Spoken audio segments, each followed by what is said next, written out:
બેસો બેસો.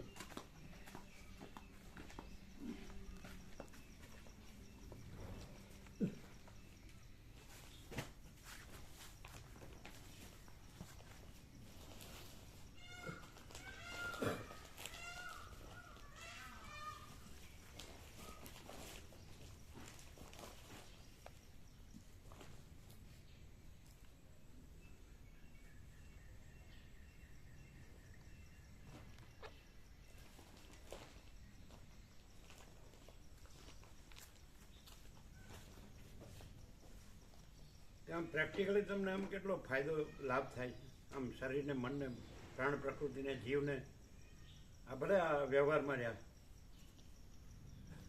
અને વ્યવહારની ભલે બધા એની પળોજણ રહી પણ આમ કે આમાં રહીએ આપણે આવી જગ્યામાં આપણે વસિત પ્રકાશ સાંભળીએ તો આમ પ્રેક્ટિકલી ફાયદો લાભ થાય.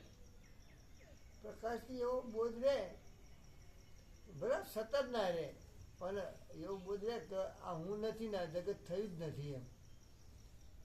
અને જે જ્ઞાન છે એ જ્ઞાન જ બ્રહ્મ છે અને એ સર્વત્ર એ જ છે.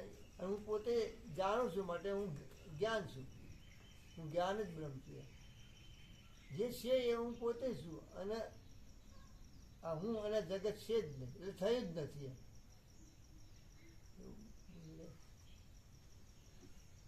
કેમ સતત ન રહે એવું કીધું?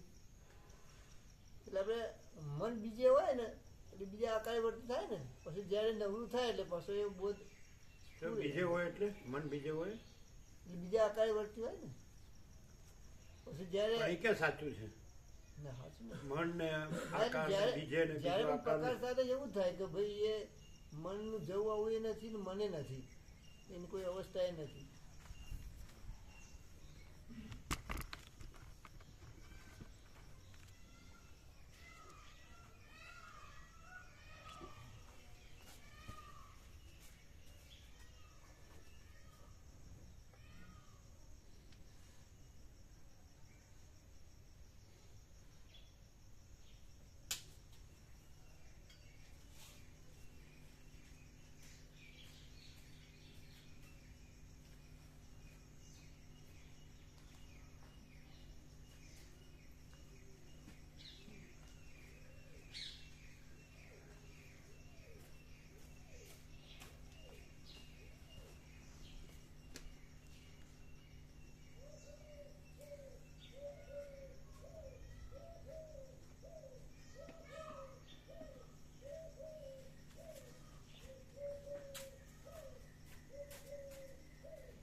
ઓમ બરાબર. ઓમ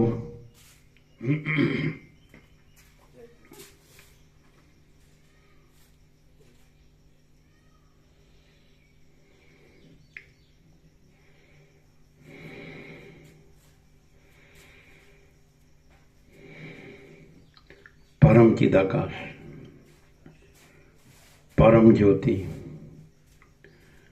અખંડ જ્યોતિ, મહાચિદાકાશ, સ્વયં પ્રકાશ, સંપૂર્ણ પ્રકાશ, પૂર્ણ બ્રહ્મ, અનંત તેજઘન, અનંત ચિદઘન, પરમાકાશ, કેવલ, અનંત, શુદ્ધ, તેજઘન, પરમાકાશ, અખિલ આત્મા, પૂર્ણ બ્રહ્મ, પરમાત્મા,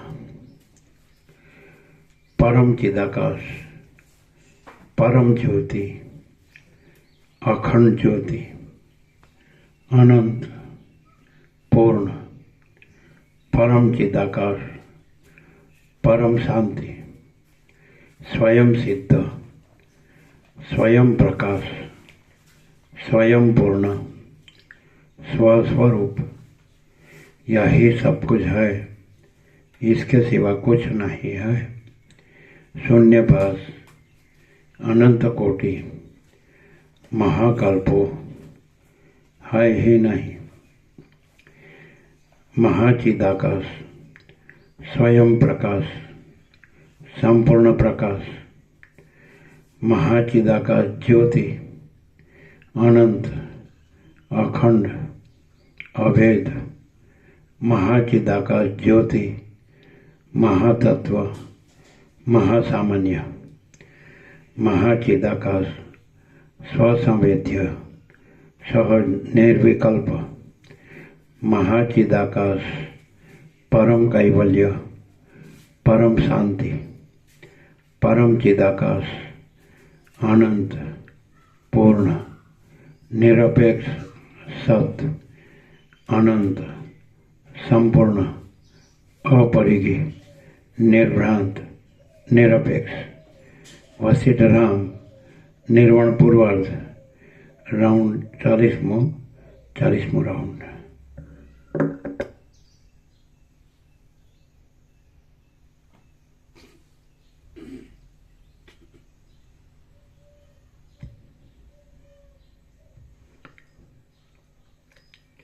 आद्य परब्रह्म सद्गुरु देव की जय।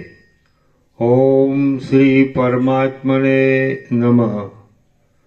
सद्ग्रंथों में शिरोमणि श्री योग वासिष्ठ महारामायण निर्वाण प्रकरण पूर्वार्ध सर्ग 79मो चुडालाने आत्मा प्राप्ति पेज नंबर 1013 पेज नंबर 1013 चुडालाने आत्मा प्राप्ति। आ 79માં સર્ગમાં પોતાની રાણીને અપૂર્વ શોભાવાળી જોઈ રાજા તરફથી તેના કારણ સંબંધી પ્રશ્ન થતા ચુડાલાએ પોતાની શોભાનો હેતુ જ્ઞાન છે એમ કહ્યું એ વાત કહેવામાં આવશે। 1013 સર્ગ 79મો। વશિષ્ઠ બોલ્યા, એ પ્રમાણે તે ચુડાલા પોતાના આત્મામાં જ આરામ લેતા મનોવૃત્તિ અંતર્મુખ થઈ જવાને લીધે દિવસે દિવસે નિત્ય પોતાના સ્વાભાવિક શુદ્ધ આત્મ સ્વરૂપમાં સ્થિર થઈ। રાગ વગરની, સંગ રહિત, સુખ દુઃખાદી દ્વંદ્વોની લાગણી વિનાની અને નિષ્કામ થઈ ગયેલી એ ચુડાલા રાણી જે દૈવયોગથી આવી મળે તેનો ત્યાગ ન કરતા અને ન મળતી વસ્તુઓમાં અભિલાષા નહીં રાખતા જેમ હોય તેમ ચલાવી લેવા લાગી। સંસાર સાગરને તરી ગયેલા, શંકા રહિત, ઘણા કાળ સુધી સંસાર ચક્રમાં ફરવાથી થાકી ગયેલા અને છેવટ પરમાત્માનો મોટો લાભ થવાથી પૂર્ણ થઈ ગયેલા અંતરાત્મા વડે આનંદ ઘન એવા જ્ઞાન પ્રાપ્ત પરમ પદમાં સ્થિર થતા એ ચુડાલાને એવું પદ પ્રાપ્ત થયું જેનું વર્ણન પણ થઈ શકે નહીં, તેમ તેની ઉપમા પણ આપી શકાય નહીં। શિખીધ્વજ રાજાની રાણી ચુડાલા એવી રીતે થોડા કાળમાં જ વિદિત વેદ્ય જાણવાનું સર્વ જેણે જાણી લીધું છે તેવી થઈ ગઈ। જેવી રીતે આ અનિર્વચનીય જગત સ્ફુરી આવવાનો ભ્રમ અજ્ઞાનીઓના મનમાં અકસ્માત ઉત્પન્ન થાય છે તેમ તત્વવેત્તાના આત્મામાં જ આત્માથી જુદું બીજું કાંઈ ન હોવાથી તે લય પામી જાય છે। દ્વૈત વિનાના શાંત પરમપદમાં એક ભાવે તલ્લીન થયેલી એ ચુડાલા શરદ ઋતુના નિર્મળ વાદળા જેવી શોભવા લાગી। જ્યાં ઘાસ અને જળ પુષ્કળ હોય, જ્યાં સૂર્ય અને ચંદ્રનો સરખો પ્રકાશ આવતો હોય અને જ્યાં ખાડા ટેકરા હોય એવા પર્વતના શિખર પર જઈ ગરડી ગાય પણ આરામ સેવે છે તેમ ચુડાલા રાણીએ પણ જાગ્રત આદિ અવસ્થાને સાક્ષી રૂપે રહી પ્રકાશ કરનાર પોતાના અંતરાત્માને સ્વભાવ વડે પ્રાપ્ત થઈને કોઈ પણ રીતે વ્યાકુળ ન રહેતા તે જ પરમપદમાં આરામ પામીને સ્વરૂપના વિવેકનો ગાઢ અભ્યાસ થવાથી આત્માનો સાક્ષાત્કાર થઈ જવાને લીધે વસંત ઋતુમાં નવી ખીલેલી સુંદર પુષ્પલતાની પેઠે તે શોભતી હતી. પછી એક દિવસ સુંદર અંગવાળી એ રાણીને અપૂર્વ શોભાવાળી જોઈને શિખીધ્વજ રાજાએ વિસ્મયથી મંદ મંદ હાસ્ય કરતા તેને નીચે પ્રમાણે પૂછ્યું, હે તન્વી, તું ફરીવાર યૌવન આવ્યાની જેમ અને વારંવાર શણગાર્યાની જેમ પેઠે સારા રાજાવાળી નગરી શોભે તેનાથી પણ અધિક શોભે છે. હે પ્રિય, કેમ જાણે અમૃતના સારનું પાન કર્યું હોય તેવી, કેમ જાણે અલભ્ય પદ મેળવ્યું હોય તેવી અને કેમ જાણે અમૃતના પૂરથી પૂર્ણ હોય તેવી તું દેખાય છે. હે સુંદરી, તારું શરીર સુંદર, શાંત અને રમણીય હોવાથી તું ચંદ્રમાને પણ શરમાવીને કોઈ અદ્ભુત શોભાને પામી છે. હે પ્રિય, તારું ચિત્ત ભોગોને વિશે દીન નહીં થઈ જતું, સમદમાદિક ગુણવાળું, વિવેકથી ભરેલું, ગંભીર અને સ્થિર જોવામાં આવે છે. હે પ્રિય, વૈરાગ્યના પરિપાકથી ત્રિભુવનને પણ તૃણના જેવું તુચ્છ ગણી આ આખા જગતના રસરૂપ પરમ તત્વની પ્રાપ્ત થયેલું તારું મન પૃથ્વીના જેવું અચળ અને શાંત દેખું છું. હે મોટા ભાગ્યવાળી, પર્વતની પેઠે સ્થિર હોવાથી તથા સમુદ્રની પેઠે ગંભીર હોવાથી અતિ શોભાવાળા તારા ચિત્તને કોઈ પણ વૈભવની કે આનંદકારક વસ્તુની ઉપમા આપી શકાતી નથી. તારા પૂર્વના તેના તે જ અવયવો છતાં પણ નાની કેળની પેઠે અને કમળના અંકુરની પેઠે અતિ કોમળ થઈ જઈ દ્રઢ થઈ જવાથી કાંતિ વધી જવાને લીધે કેમ જાણે હમણાં તું વૃદ્ધિ પામી હોય તેવું જણાય છે. તારી આકૃતિ અને અવયવો તો જે પૂર્વે હતા તે જ હાલ પણ છે, તો પણ વસંત ઋતુમાં ખીલેલી લતાની પેઠે તારું રૂપ બદલાઈ ગયેલું લાગે છે. ત્યાં શું અમૃત પીધું છે, કિંવા મંડલેશ્વરપણું મેળવ્યું છે, અથવા રસાયણ આદિના પ્રયોગથી, મંત્ર આદિની સિદ્ધિથી કે કોઈ યોગની યુક્તિથી તે મૃત્યુને જીતેલું છે? હે નીલકમળ સમાન સુંદર નેત્રવાળી, પૂર્વે તને કદી નહીં મળેલું રાજ્યથી, ચિંતામણીથી અથવા ત્રૈલોક્યથી પણ અધિક એવું શું હાલ તને મળ્યું છે જેથી તું આવી અપૂર્વ શોભાવાળી થઈ? ચુડાલા બોલી, હું શરીરમાં આત્મબુદ્ધિનો ત્યાગ કરી મંત્ર રસાયણાદિ પ્રયોગોથી મળતી કઈ આકારવાળી અલ્પ અને તુચ્છ સિદ્ધિઓમાંથી પણ મોહ દૂર કરીને જેમાં કોઈ પણ નામરૂપ વગેરેનો આકાર નથી તેવા પરબ્રહ્મને જ્ઞાન વડે આત્મરૂપ સમજું છું અને તેને લીધે જ વિશેષ શોભાવાળી છું. આ અસત્ય માપવાળા સર્વ પદાર્થોમાં નહીં બંધાતા, જેમ પૃથ્વી જળ વગેરે દ્રશ્ય અને આકાશાદિક અદ્રશ્ય પદાર્થો અધ્યસ્ત હોવાથી ખરું જોતા છે જ નહીં એવા સત્ય અમાપ પરબ્રહ્મનો આશ્રય કરવાથી હું શોભાવાળી છું. જે કાંઈ સૃષ્ટિ દ્રષ્ટિથી દેખાય છે, સૃષ્ટિ દ્રષ્ટિના નીચે ટાંચ છે. જ્યારે એમ કલ્પવામાં આવે કે સંસાર છે ત્યારે સંસાર નજરે પડે તેને સૃષ્ટિ દ્રષ્ટિ, અને જ્યારે એમ જાણવામાં આવે કે સંસાર તો નથી ત્યારે પ્રલય જોવામાં આવે તે પ્રલય દ્રષ્ટિ કહેવાય છે. જે કાંઈ સૃષ્ટિ દ્રષ્ટિથી દેખાય છે અને પ્રલય દ્રષ્ટિથી અદૃશ્ય થઈ જાય છે તે સર્વને સાક્ષી રૂપે નિર્લેપ રહી અનુભવ કરનાર આત્માને હું જાણું છું. તેથી જ વિશેષ શોભાયુક્ત છું. ભોગો ભલે ન ભોગવાયા હોય કે દૂર હોય, પણ તે ભોગવ્યા હોય તેવી રીતે જ હું પ્રસન્ન રહું છું, અને હર્ષ શોક વગેરે કશા મનોવિકાર મને બાદ કરતા નથી. તેથી જ હું શોભું છું. રાજલીલાઓમાં મનને નહીં લોભાવતા હું એકલી જ આકાશ જેવા અનંત અને અપાર પરબ્રહ્મમાં રમું છું. તેથી જ હું શોભાવાળી છું. આસન અને ઉપવન આદિમાં દેહ રહ્યો હોવા છતાં પણ હું પૂર્ણ આત્મ સ્વરૂપમાં તલ્લીન રહું છું પણ ભોગોમાં કે તે નહીં મળવાથી થતી લજ્જાઓમાં રત રહેતી નથી. તેથી જ હું વિશેષ શોભું છું. હું આ જગતની પ્રભુ છું અને સ્થૂળ સૂક્ષ્મ આદિ દેહથી જુદા જુદા શુદ્ધ ચૈતન્યરૂપ છું એમ સમજી આત્મામાં સંતુષ્ટ રહું છું. હું આ જગતની પ્રભુ છું અને સ્થૂળ સૂક્ષ્મ આદિ દેહથી જુદા શુદ્ધ ચૈતન્યરૂપ છું એમ સમજી આત્મામાં સંતુષ્ટ રહું છું. તેથી જ શોભાવાળી છું. આ દેહાદિક અને ભોગવવાની વસ્તુઓ વગેરે આરોપિત દ્રષ્ટિથી હું જ છું અને અધિષ્ઠાન દ્રષ્ટિથી એ કશુંય હું નથી. અધિષ્ઠાન રૂપે હું સત્ય છું અને અધ્યસ્થ રૂપે અસત્ય છું. અધિષ્ઠાન રૂપે હું જ સર્વરૂપ છું અને અધ્યસ્થ રૂપે હું કાંઈ પણ નથી. આવા જ્ઞાનને લીધે હું શોભાવાળી છું. હું સુખની કે ફળની પ્રાર્થના કરતી નથી અને દૈવયોગથી આવી પડતી હાનિથી ડરતી નથી.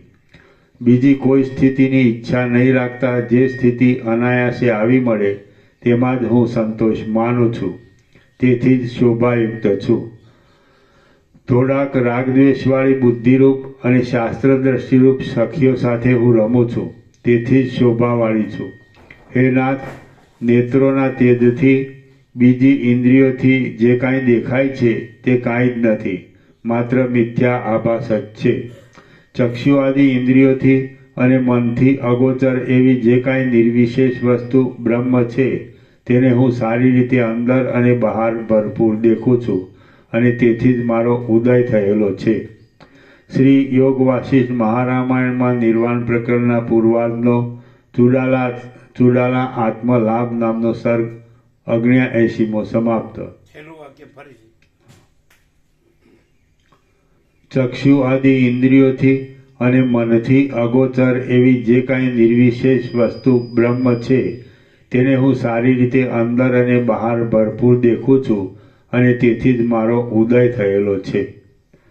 શ્રી યોગ વાસિષ્ઠ મહારામાયણમાં નિર્વાણ પ્રકરણના પૂર્વાર્ધનો ચૂડાલા આત્મલાભ નામનો સર્ગ 79મો સમાપ્ત. સર્ગ 80મો ભૂત પંચક વિલાસ. આ 80મા સર્ગમાં રાજા ચૂડાલાના વાક્યોનો અર્થ નહીં સમજવાથી તેનું અસંબંધપણું બતાવશે તે વાત અને આકાશ ગમનાદિક સિદ્ધિઓનું બીજ એ કહેવામાં આવશે. વશિષ્ઠ બોલ્યા, ઉપરના કારણો બતાવી આ પ્રમાણે આત્મામાં આનંદ લેતી તે શ્રેષ્ઠ રાણીની વાણીનો અર્થ સમજ્યા વિના રાજાએ હસીને આ પ્રમાણે કહ્યું. શિખીધ્વજ રાજા બોલ્યા, હે સુંદરી, તારું બોલવું સંબંધ વગરનું છે. તું હજી કાચી બુદ્ધિની છે. હે રાજપુત્રી, તું રાજવૈભવોમાં આનંદ પામતી હોય તો રાજલીલાઓ વડે રમીને આનંદ પામ. આ જે કંઈ પ્રત્યક્ષ દેખાય છે તેને ત્યજી દઈને નિરાકાર પદમાં આરામ લેવો સંભવે નહીં, કારણ કે તે તો ખાલી શૂન્ય જ છે.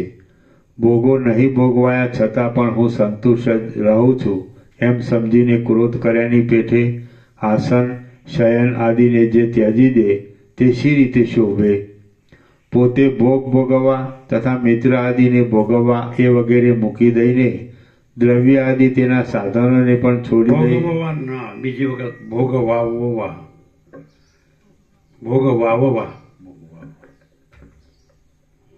બે વખત ભોગવવાનો હોય. મિત્રાદિને ભોગવાવવા.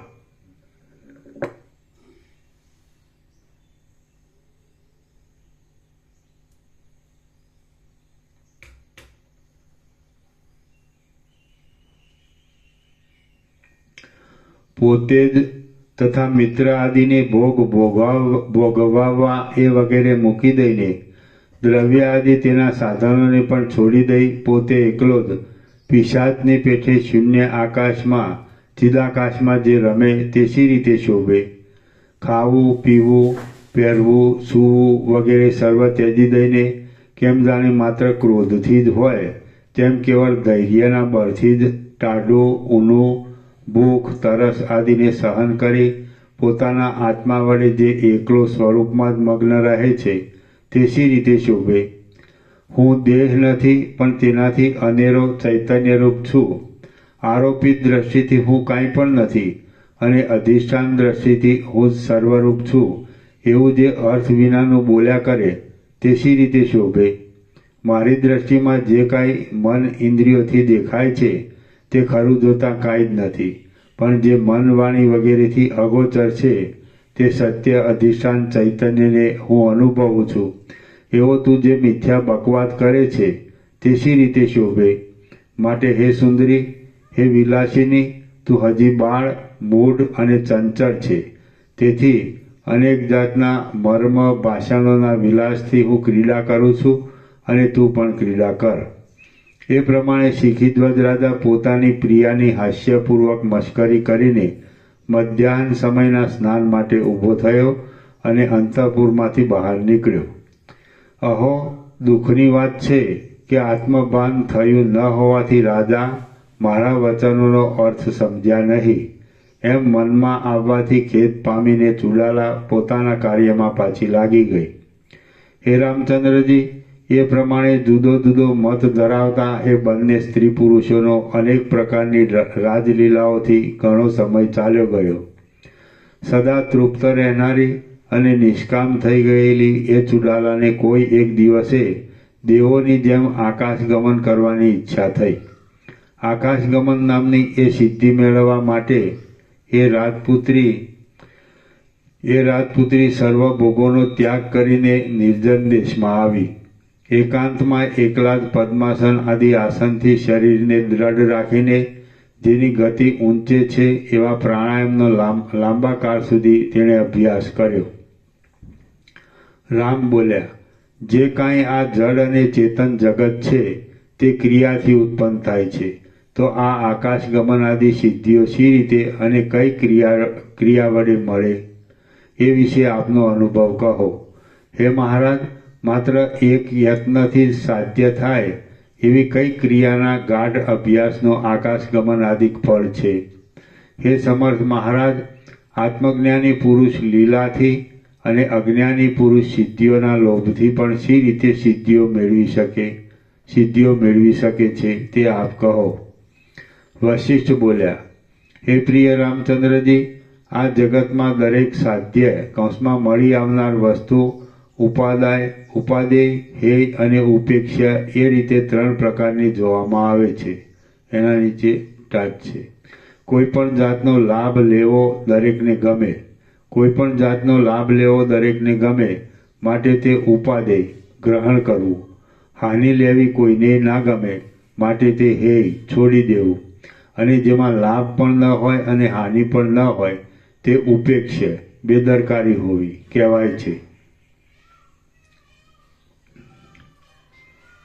વશિષ્ઠ બોલ્યા, હે પ્રિય રામચંદ્રજી, આ જગતમાં દરેક સાધ્ય કૌંસમાં મળી આવનાર વસ્તુ ઉપાદેય, હેય અને ઉપેક્ષા એ રીતે 3 પ્રકારની જોવામાં આવે છે. જે કાંઈ પોતાને અનુકૂળ હોય તે ઉપાદેય ગણવાથી માણસ યત્ન વડે મેળવે છે. પોતાને પ્રતિકૂળ હોય તે હેય ગણાવાથી છોડી દે છે. અને જે અનુકૂળ પણ ન હોય અને પ્રતિકૂળ પણ ન હોય તે ઉપેક્ષા ગણાય છે. હે સારી બુદ્ધિવાળા રામચંદ્રજી, જેનાથી સુખ ઉત્પન્ન થાય તે ઉપાદેય, જે સુખનું વિરોધી હોય તે હેય, અને વચલી કોટીનું એટલે સુખનું સાધન પણ નહીં અને સુખનું વિરોધી પણ નહીં એવું જે હોય તે ઉપેક્ષા, એમ વિદ્વાનોએ તેની વ્યવસ્થા માનેલી છે. વિવેકી, જ્ઞાનવાન અને બુદ્ધિમાન તત્વજ્ઞ પુરુષની દ્રષ્ટિમાં આ સર્વ જગત આત્મમય હોવાથી ઉપરના 3માંનો એકેય પક્ષ સંભવતો નથી. પરંતુ કોઈ વખત ફક્ત લીલાથી આત્મજ્ઞ પુરુષ જગતને ઉપેક્ષા તરીકે ગણીને તે તરફ જુએ છે અને કોઈક સમયે તે રજ્જુમાં સર્પની પેઠે અધ્યસ્ત ભ્રાંતિથી ઉઠેલું હોવાથી તે તરફ દ્રષ્ટિ પણ રાખતા નથી. આ જગત બોધવાન પુરુષની દ્રષ્ટિમાં દ્વૈત, ઉપેક્ષા, મૂળ પુરુષની દ્રષ્ટિમાં ઉપાદેય અને તીવ્ર વૈરાગ્યવાન પુરુષની દ્રષ્ટિમાં હેય ગણાય છે. હવે સિદ્ધિઓ શી રીતે મળે છે તેનો હું ક્રમ કહું છું તે સાંભળો. દેશ, કાળ, દ્રવ્ય અને ક્રિયા એ સાધનોથી સર્વ સિદ્ધિઓ મેળવી શકાય છે. વસંત ઋતુ જેમ ભૂતળને લીલુંછમ બનાવી દે છે તેમ એ સર્વ સિદ્ધિઓ માણસના મનને ઉત્સાહવાળું બનાવે છે. હે સુશીલ રામચંદ્રજી, સિદ્ધિ આદિક મેળવવાના દેશકાળ આદિ 4 સાધનોમાં પણ ક્રિયા એ મુખ્ય સાધન છે, કેમ કે સઘળા ક્રમો ક્રિયાને આધારે જ હોય છે. આકાશગમન આદિક સિદ્ધિઓને માટે સિદ્ધિ ગુટિકા, સિદ્ધાંજન, સિદ્ધિ ખડગ, સિદ્ધ પાદુકા ઇત્યાદિ ક્રિયાનો ક્રમ તંત્ર ગ્રંથોમાં બતાવ્યો છે, પરંતુ તેનું અહીં વર્ણન કરવું તે અજ્ઞાનથી શ્રોતાજનોના મનને લોભમાં નાખી તેમાં જ પ્રવૃત્તિ કરાવી દે એવા હેતુથી દોષરૂપ છે, અને એ વિષયનો વિસ્તાર તમને પણ આ ચાલતા પ્રસંગમાં વિઘ્નરૂપ છે, તેથી અહીં કહેવાને યોગ્ય નથી. વળી એ સિદ્ધિઓ માટે મણિ, મંત્ર, તપ, ઔષધ ઇત્યાદિ ક્રિયાના ક્રમ પણ અનેક જોવામાં આવે છે, પરંતુ તેનો પણ વિસ્તાર કરવો એ ચાલતા પ્રસંગમાં વિઘ્નરૂપ છે. હે કૃતાર્થ રામચંદ્રજી, શૈલ અને મેરુ પર્વત આદિ સિદ્ધ દેશોમાં નિવાસ કરવાથી પણ સિદ્ધિ મળે છે, પણ એ સઘળો વિસ્તાર ચાલતા પ્રસંગમાં વિઘ્નરૂપ જ છે. માટે શિખીધ્વજ રાજાની કથાના ચાલતા પ્રસંગમાં આવેલા સિદ્ધિ આપનાર પ્રાણાદિ પવન પ્રાણાયામના અભ્યાસની ક્રિયા હું કહું છું તે સાંભળો. સાધ્ય સંબંધી અને સાધન સંબંધી સર્વ માનસિક વાસનાઓ ત્યજી દઈ સિદ્ધાસનાદિક આસન વગેરે યોગશાસ્ત્રોમાં કહેલા નિયમોથી ગુદાદિ દ્વારને સંકુચિત કરીને ભોજન, આસન આદિની શુદ્ધિ વડે શુભ શાસ્ત્રોના ભાવનો ખૂબ જ વિચાર કરી સદાચારથી, સત્સંગથી, દ્રઢ અભ્યાસથી, કોપ, લોભ ઇત્યાદિ ત્યજી દેવાથી, ભોગોનો ત્યાગ કરવાથી, પૂરક, કુંભક અને રેચક પ્રાણાયામનો અત્યંત અભ્યાસ કરવાથી યોગીના પ્રાણાદિક સર્વ વાયુઓ તેના તાબામાં આવી જાય છે. અને હે સદાચારી રામચંદ્રજી, રાજાને જેમ સર્વ નોકરો અધીન રહે છે, તેમ એ યોગી પુરુષને સર્વ પ્રાણાદિક પવનો સ્વાધીન થઈ જાય છે. હે રામચંદ્રજી, રાજ્યથી તે મોક્ષ સુધીની સર્વ સિદ્ધિઓ દેહમાં રહેલા પ્રાણવાયુને અધીન છે, તેથી સર્વ યોગ્ય અધિકારીથી મેળવી શકાય છે. એ પ્રાણની ગતિ નાડીઓ દ્વારા થાય છે. સર્વ નાડીઓનું મૂળ સુષુમ્ના નાડી છે. તેમાંથી શાખાઓની જેમ 100 નાડીઓ નીકળે છે અને સર્વ મર્મસ્થાનોમાં રહેલી છે. તે નાડી જળમાં પડતા ભમરાના જેવી ઓમના અડધા ભાગ જેવી ગોળ છે. તેને આંતરડા વીંટીને રહ્યા છે, માટે તે આંત્ર નાડી ગણાય છે. એ નાડી દેવ, અસુર, મનુષ્ય, મૃગ, મગરમચ્છ તથા પક્ષી આદિમાં અને કીટથી માંડી બ્રહ્મા પર્યંત સર્વ પ્રાણીઓમાં રહે છે. ટાઢથી પીડાય ગૂંચળું વળી સૂતેલા સર્પના દેહની પેઠે ગૂંચળું વળી રહેલી દોડી પ્રલયકાળના અગ્નિથી જેનો વચલો ભાગ વળી ગયો હોય તેવા જળતા ચંદ્રના જેવી ગોળ આકારવાળી મૂલાધારથી માંડી ભ્રુકુટીના મધ્ય ભાગ સુધી તમામ છિદ્રોમાં પરોવાયેલી એવી એ નાડી અંદર મનોવૃત્તિ વડે અને બહાર પ્રાણાદિક વડે ચંચળ રહે છે. એ નાડીના કેળના ગર્ભ જેવા કોમળ અંદરના ભાગમાં વીણાના વેગના જેવી અસ્ફુટ ગતિવાળી જે પરમ ચૈતન્ય શક્તિ સ્ફુરે છે, એ કડાના જેવા ગોળ આકારવાળી ચૈતન્ય શક્તિ કુંડલી એવા નામથી ઓળખાય છે. સર્વ પ્રાણી માત્રની એ પરમ શક્તિ છે અને પ્રાણ, ઇન્દ્રિયો ઇત્યાદિ સર્વ શક્તિઓને સત્તા, પ્રેરણા, પ્રવૃત્તિ વગેરેથી એ જ વેગ આપે છે. સંછેડાયેલી સાપણ જેમ ફેણ ઊંચી રાખે તેમ આ કુંડલી શ્વાસોશ્વાસની ક્રિયા ચાલુ રહેવાથી ઊંચી ડોક રાખી રહે છે. જ્યારે પ્રાણવાયુ હૃદયમાં કુંડલીના સ્થાનમાં પહોંચે છે, ત્યારે જે અપંચીકૃત ભૂત અને તન્માત્રાઓનું બનેલું છે, તેમાં પ્રતિબિંબ રૂપે રહેલું જીવ ચૈતન્ય સ્મૃતિ, સંકલ્પ, નિશ્ચય, અભિમાન, રાગ આદિ અનેક વૃત્તિઓ રૂપે ઉદય પામે છે. જેમ ભમરી કમળના વનમાં ભટક્યા કરે તેમ આ કુંડળી રૂપાદી વિષયોનો મધુર સ્પર્શ થવાથી દેહમાં સ્ફુર્યા કરે છે અને તે રીતે તેને વિષયોની પ્રાપ્તિ તેમજ તેનું ફળ મળ્યા કરે છે. કુંડલિની એવી રીતે વેગથી સ્ફુરે છે કે પ્રથમ ચક્ષુ આદિ મૃદુ ઇન્દ્રિયો સાથે રૂપાદિક વિષયનો સંબંધ થાય છે અને પછી દેહ યંત્રને ચલાવનાર પ્રમાતા વૃત્તિ દ્વારા બહાર નીકળી વિષય સાથે મળે છે કે જેથી આવરણનો ભંગ થાય છે અને તેથી ઘટાદી જ્ઞાન પ્રકટ થાય છે. હૃદયકોષ સાથે સંબંધ રાખનાર સર્વ નાડીઓ એ કુંડલીની માથે જ બંધાયેલી છે. હૃદયકોષ સાથે સંબંધ રાખનાર સર્વ નાડીઓ એ કુંડલીની સાથે જ બંધાયેલી છે અને જેમ નદીઓ છેવટે મહાસમુદ્રમાં મળી જાય છે તેમ એ સર્વ નાડીઓ છેવટે કુંડલિનીમાં મળી જાય છે. પ્રાણ રૂપે નિરંતર ઊંચે જવાથી અને અપાન રૂપે નિત્ય નીચે જવાથી સર્વના સાધારણ કારણરૂપ એ કુંડલિની જ પ્રાણશક્તિ, ઇન્દ્રિય શક્તિ, બુદ્ધિ શક્તિ ઇત્યાદિ સર્વ પ્રકારના જ્ઞાનનું બીજરૂપ છે. રામ બોલ્યા, કલ્પથી માંડીને સૃષ્ટિ પર્યંત સર્વ મર્યાદા માપ રહિત જ્ઞાન સ્વરૂપ ચૈતન્ય છે તો પછી કુંડલીની કોષની જુદી રચનાથી શી જરૂર છે? કુંડલીની કોષની જુદી રચનાની શી જરૂર છે? વશિષ્ઠ બોલ્યા, હે નિષ્પાપ રામચંદ્રજી, સર્વત્ર સર્વકાળ બધું જ્ઞાન વડે ચૈતન્ય માત્ર જ છે, પરંતુ સ્થૂળ દેહ અને સૂક્ષ્મ દેહને આકારે પરિણામ પામેલ પંચ તન્માત્રા રૂપે જ ચૈતન્ય રૂપે કોઈક સમય પ્રકટ થાય છે. જેમ સૂર્યનો તાપ બધે ફેલાય છે પણ ભીંત વગેરે પદાર્થો રૂપ ઉપાધિમાં તે વિશેષ દેખાય છે, તેમ ચૈતન્ય સત્તા સર્વત્ર વ્યાપ્ત છતાં પણ સ્થૂળ દેહરૂપ અને સૂક્ષ્મ દેહરૂપ ઉપાધિમાં જ વિશેષ દેખાય છે. એ સર્વવ્યાપી ચૈતન્ય કોઈ માટી, પથ્થર આદિ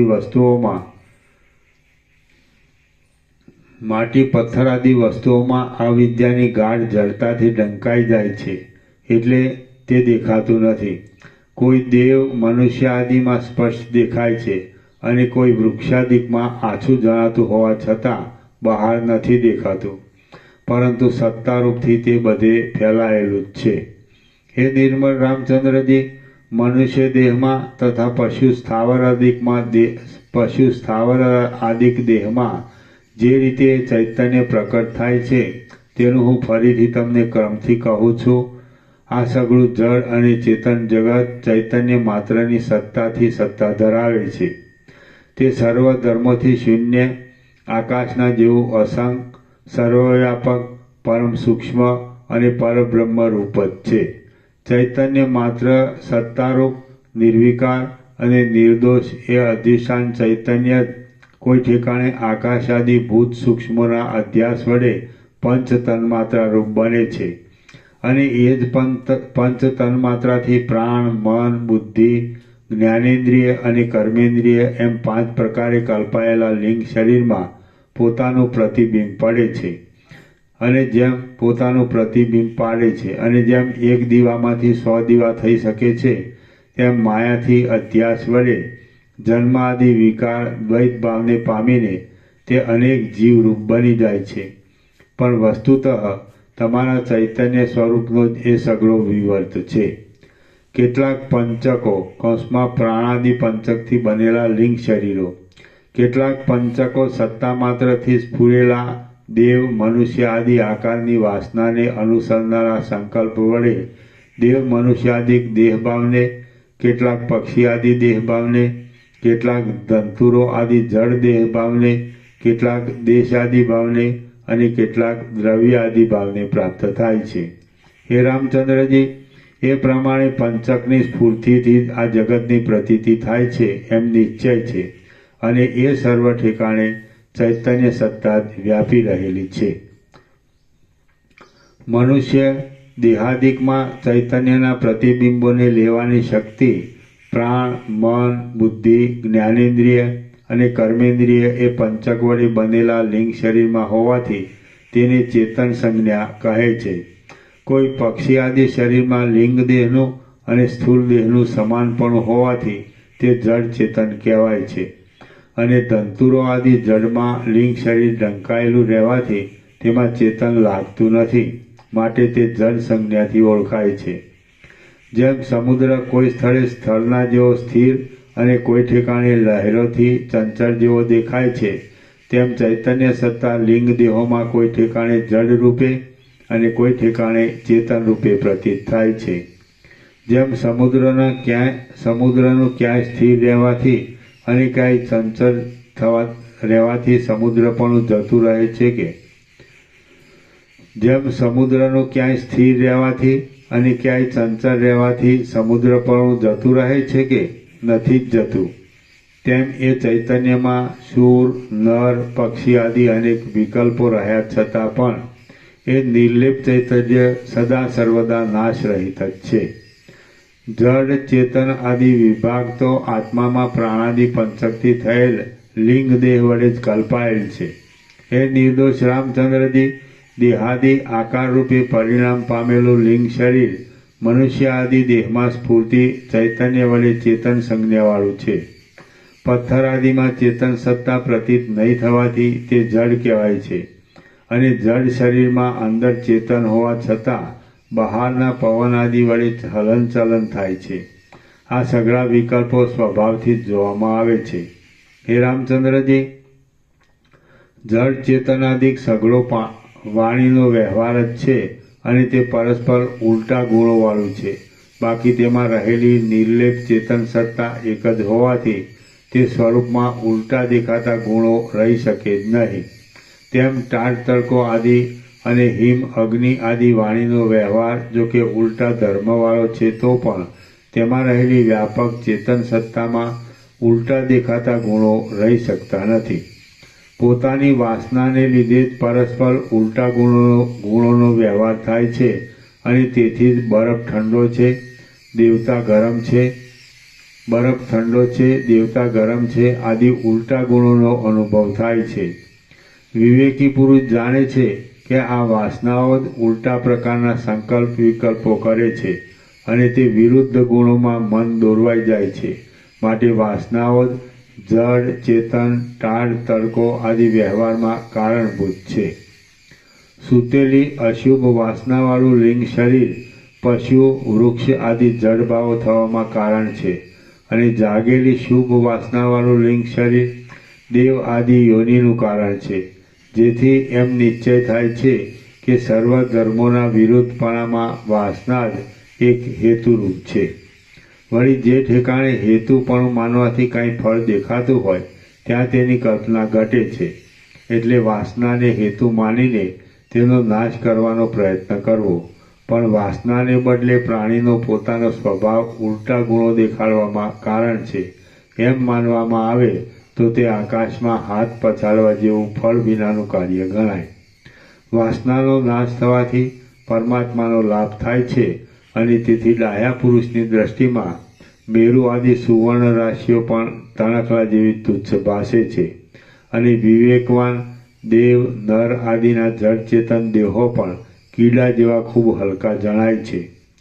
જડ પદાર્થોની વાસના સૂતેલી હોય છે, અને તે સંસ્કાર રૂપે રહેલી હોવાથી ભવિષ્યમાં જાગવાની કાંઈક યોગ્યતા ધરાવે છે. જ્યારે દેવ આદિ ચેતન પદાર્થોની વાસના અત્યારે જ જાગેલી હોય છે. પશુ પક્ષી આદિ કેટલાક ડોળાયેલી વાસનાવાળા હોય છે, જેમણે સર્વ વાસનાને છોડી દીધેલી હોય તેઓ જ માત્ર વાસના રહિત ગણાય છે, કે જેઓ મોક્ષ જેવા પરમ પુરુષાર્થને મેળવે છે. વાસનાની વિચિત્રતાથી જ હાથ, પગ આદિ અવયવવાળા દેવ, મનુષ્ય આદિ રૂપે પરિણામ પામેલા એ અનેક લિંગ દેહોએ વ્યવહાર નિભાવવા માટે પોતપોતાના અવયવ આદિ સંકેતોમાં મન, બુદ્ધિ, અહંકાર, ચિત્ત, ચક્ષુ, પ્રાણ ઇત્યાદિ અનુકૂળ પડતી અનેક સંજ્ઞાઓ કલ્પી લીધેલી છે. બીજા પક્ષી વગેરે અને જળ વગેરે પદાર્થોના પણ પોતપોતાની વાસનાને અનુસરનારા વ્યવહારને યોગ્ય એવા અનેક અવયવાદી સંકેતો કલ્પેલા છે. હે સુશીલ રામચંદ્રજી, એ પ્રમાણે વાસનાની વિચિત્રતાથી વિચિત્ર દેખાતા અત્યંત લિંગદેહો આદિમાં અંતમાં એ પ્રમાણે વાસનાની વિચિત્રતાથી વિચિત્ર દેખાતા અનંત લિંગદેહો આદિમાં, અંતમાં અને મધ્યમાં આરોપ થવાથી જડ તથા વિકારવાળા અને અધિષ્ઠાન રૂપે નિર્વિકાર તથા ચૈતન્ય રૂપ એવા અનેક રૂપોથી સ્ફુર્યા કરે છે. હે પૃથ્વીપતિ રામચંદ્રજી, તેમની સમષ્ટિમાં અહમભાવને પ્રાપ્ત થયેલા કોઈ એક બ્રહ્મનો એક જ સંકલ્પ પરમાણુ આ સૃષ્ટિરૂપ આકાશ વૃક્ષોનું બીજ છે કે જેની અંદર અનેક લિંગ દેહો ભમ્યા કરે છે. અહો, એ કેવી માયા છે! ઇન્દ્રિયો એ સંસારરૂપ વૃક્ષના પુષ્પો, સુગંધી શબ્દ આદિ વિષયો, ઈચ્છાઓ, ભમરા, કર્મેન્દ્રિયોની ક્રિયાઓ માંજરો, ઈચ્છાઓ ભમરા, કર્મેન્દ્રિયોની ક્રિયાઓ માંજરો, સ્વર્ગ વગેરે લોકો શાખાઓ, મેરુ આદિ પર્વતો મૂળ, કાળા મેઘો પાંદડા, 10 દિશાઓ લતાઓ, તેમજ ભૂત ભવિષ્યની વર્તમાન કાળના જરાયુજ, અંડજ, સ્વેદજ અને ઉદ્ભિદ આદિ શરીરો તેના અનંત ફળ છે. પંચ તન્માત્રા રૂપ બીજથી પ્રકટ થયેલ અને પ્રાણ, મન, બુદ્ધિ, જ્ઞાનેન્દ્રિય અને કર્મેન્દ્રિય એ પંચક વડે અનુભવવામાં આવતા સંસાર વૃક્ષો અવિવેકને લીધે પોતાના આત્મામાંથી જ ઉત્પન્ન થાય છે અને જ્ઞાન થયેથી કાર્ય કરીને પોતાની મેળે પાછા તેમાં જ લીન થઈ જાય છે. અજ્ઞાનને લીધે તે પોતાની મેળે જ નાનાપણાને પ્રાપ્ત થઈને ઘણા કાળ સુધી સ્ફુર્યા કરે છે અને જો વિવેક દ્રષ્ટિથી જોવામાં આવે તો સમુદ્રમાં તરંગોની જેમ આત્મામાં જ બધું લીન થઈ જાય છે. અજ્ઞાનથી બાહ્યાકાર દ્રષ્ટિ વડે જોતા તે ફેલાયેલ જોવામાં આવે છે, પરંતુ વિવેક દ્રષ્ટિથી વિચારીને જોતા જેમ સમુદ્રમાંથી થતા તરંગો સમુદ્રમાં જ પાછા સમાઈ જાય છે તેમ અધિષ્ઠાન ચૈતન્યમાં અવિદ્યાથી દેખાતો સઘળો પ્રપંચ પાછો એ અધિષ્ઠાન ચૈતન્યમાં જ સમાઈ જાય છે. હે રામચંદ્રજી, જે જીવો વાસનાનો નાશ થયા સુધી વિવેક દ્રષ્ટિમાં જ રહ્યા કરે છે તેઓ પાછા જન્મ મરણ દેહ ધારણ આદિ સ્થિતિને ફરીવાર ભોગવતા જ નથી અને બીજાઓ આ સંસાર ચક્રમાં વારંવાર ભમ્યા કરે છે. સર્ગ 80મો સમાપ્ત. સર્ગ 81મો. આધિ વ્યાધિની ઉત્પત્તિ તથા તેની શાંતિના ઉપાય ઇત્યાદિ. આ 81મા સર્ગમાં કુંડલિનીના પ્રસંગથી રોગોની ઉત્પત્તિ થવાના તથા શાંતિ થવાના ક્રમો અને સિદ્ધિઓ તથા સિદ્ધ દર્શન આદિના ઉપાયો એ વગેરે કહેવામાં આવશે. વશિષ્ઠ બોલ્યા, આ સ્થૂળ દેહની અંદર મૂલાધારમાં રહેલ કુંડલિની વિશે લિંગ શરીરના ઉપાદાનરૂપ ભૂત સૂક્ષ્મ પ્રથમ પ્રાણ પવન રૂપે નિરંતર સ્ફુર્યા કરે છે.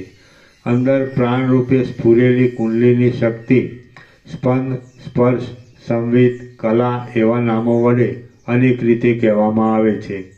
કલ્પના કરવાને લીધે તે કલા કહેવાય છે, ચેતનપણાથી ચિત્ત કહેવાય છે, જીવનપણાને લીધે જીવ કહેવાય છે, મનન કરવાથી તે મન રૂપે કહી શકાય છે, સંકલ્પ કરવાથી તે સંકલ્પ રૂપે કહેવામાં આવે છે, નિશ્ચય કરવાથી તે બુદ્ધિ નામથી ઓળખાય છે અને અહમભાવ થવાથી તે અહંકાર કહેવાય છે. એ સર્વોત્તમ કુંડલિની નામની જીવ શક્તિ સર્વદા દેહમાં રહે છે અને પૂર્યાષ્ટક એવા નામથી પણ તે ઓળખાય છે. એ કુંડલિની નિરંતર અપાન વાયુ રૂપે નીચે રહે છે, સમાન વાયુ રૂપે નાભીમાં રહે છે અને ઉદાન વાયુ રૂપે ઉપરના કંઠ આદિ પ્રદેશમાં રહે છે. નીચે અપાન વાયુ રૂપે અને ઉપર ઉદાન વાયુ રૂપે રહેવાથી વચમાં એ બંનેનું પોતાને ખેંચાણ થયા છતાં પણ પોતે નિરંતર નિશ્ચળ, બળવાન અને સ્વસ્થ જ રહે છે. જો એ જીવ સંવિત સમાન વાયુ વડે યત્નથી ન ધારણ કરી શકાય અને અપાન વાયુ વડે સર્વ યત્નથી નીચેની તરફ ખેંચાય તો તે નીચે જાય છે અને અધો માર્ગ દ્વારા બળાત્કારથી બહાર નીકળી જતા માણસ મરણને શરણ થાય છે. તેમ જો યુક્તિથી ન ધારણ થઈ શકતા પૂરો યત્ન કરી ઉદાન વાયુ વડે ખેંચાઈ ઉપર ચડી જાય તો પણ તે બળાત્કારથી બહાર નીકળી જતા પુરુષ મૃત્યુવશ થાય છે. ઉર્ધ્વ ભાગ તરફ તથા અધો ભાગ તરફ જવું આવવું ત્યજી દઈને સર્વથા એ કુંડલીની દેહને વિશે સમાન વૃત્તિ વળી જ રહે તો અંદર પવનનું રોકાણ થવાથી પ્રાણાયામ વડે મનુષ્યનો જે કોઈ રોગ હોય તે સર્વનાશ પામે છે. 100 નાડીઓ શરીરમાં મુખ્ય ગણાય છે અને બાકીની બીજી નાડીઓ સામાન્ય ગણાય છે.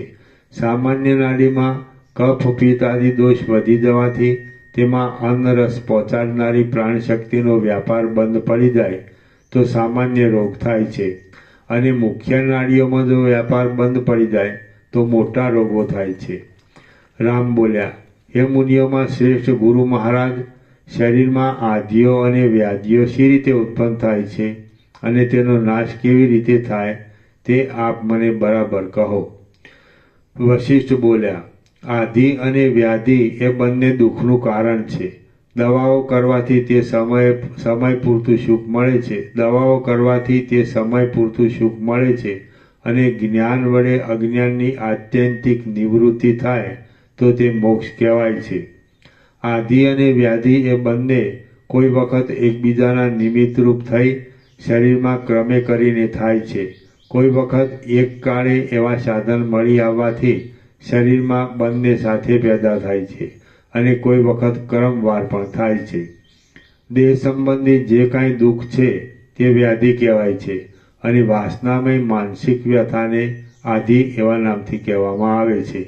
એ બંનેનું મૂળ તપાસતા અજ્ઞાન જ જણાય છે અને તત્વજ્ઞાનથી તેનો સંપૂર્ણ નાશ થાય છે.